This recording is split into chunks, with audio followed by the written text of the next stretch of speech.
Malaysia কর্মী পাঠানোর নামে বেশ কয়েকটি রিক্রুটিং এজেন্সির বিরুদ্ধে দীর্ঘ বছরের অভিযোগ ছিল। সেই অভিযোগ আমলে নিয়ে ৪৯টি রিক্রুটিং এজেন্সির লাইসেন্স বাতিল করেছে বর্তমান সরকার। এই তালিকার মধ্যে রয়েছে সাবেক মন্ত্রী, এমপি এবং আলোচিত বিভিন্ন ব্যবসায়ীর নামও।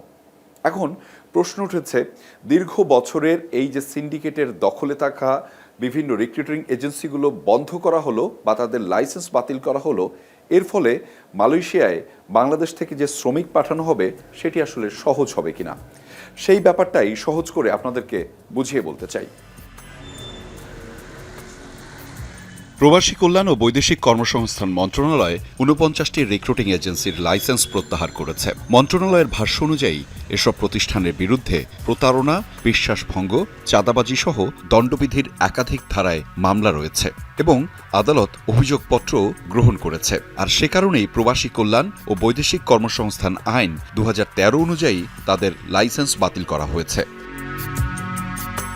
আলোচিত বিষয় হল, বাতিল হওয়া প্রতিষ্ঠানের মধ্যে আছে সাবেক অর্থমন্ত্রী আহম মুস্তফা কামালের পরিবারের মালিকানাধীন দুটি প্রতিষ্ঠান, অরবিটালস এন্টারপ্রাইজ এবং অরবিটাল ইন্টারন্যাশনাল। এছাড়াও রয়েছে আওয়ামী লীগ আমলের সাবেক এমপি বেনজির আহমেদের আহমেদ ইন্টারন্যাশনাল, নিজাম উদ্দিন হাজারির স্নিগ্ধা ওভারসিজ লিমিটেড এবং অবসরপ্রাপ্ত লেফটেন্যান্ট জেনারেল মাসুদ উদ্দিন চৌধুরীর 5M ইন্টারন্যাশনাল। এই তালিকায় রয়েছে মালয়েশিয়া জনশক্তি সিন্ডিকেটের জন্য বারবার আলোচিত নাম রুহুল আমিন স্বপনের ক্যাথারসিস ইন্টারন্যাশনালও।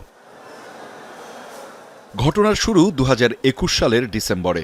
বাংলাদেশ ও মালয়েশিয়ার মধ্যে কর্মী পাঠানোর জন্য ৫ বছরের একটি সমঝোতা স্মারক সই হয়। সেখানে বলা হয়েছিল কোন কোন বাংলাদেশি এজেন্সি কর্মী পাঠাবে তা নির্ধারণ করবে মালয়েশিয়া। এরপর ২০২২ সালের জুলাইয়ে মাত্র ২৫টি রিক্রুটিং এজেন্সিকে কর্মী পাঠানোর অনুমতি দেয়া হয়। কিন্তু কিসের ভিত্তিতে এই প্রতিষ্ঠানগুলোকে বেছে নেওয়া হয়েছিল, এর কোনো ব্যাখ্যা কখনো প্রকাশ্যে দেয়া হয়নি। আর সেখান থেকেই শুরু হয় বহুল আলোচিত ২৫ এজেন্সির সিন্ডিকেট বিতর্ক। গণমাধ্যমের বিভিন্ন অনুসন্ধানে উঠে এসেছে, মালয়েশিয়ার বিদেশি কর্মী নিয়োগ ব্যবস্থার প্রযুক্তি প্ল্যাটফর্ম FWCMS এর নিয়ন্ত্রক প্রতিষ্ঠান বেস্টিনেট এবং বাংলাদেশের কয়েকজন ব্যবসায়ীর সমন্বয়ে একটি শক্তিশালী নেটওয়ার্ক গড়ে ওঠে।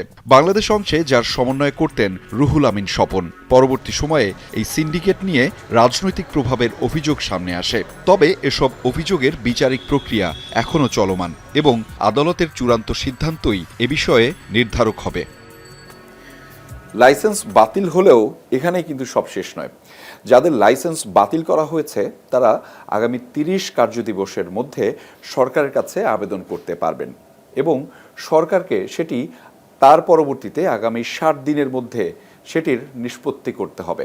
ফলে এখনও কিন্তু বেশ খানিকটা সময় বাকি আছে। বিভিন্ন এজেন্সির বিরুদ্ধে যে সিন্ডিকেটের অভিযোগ ছিল তাদেরই বড় অংশের বিরুদ্ধে এই প্রশাসনিক ব্যবস্থা গ্রহণ করা হয়েছে।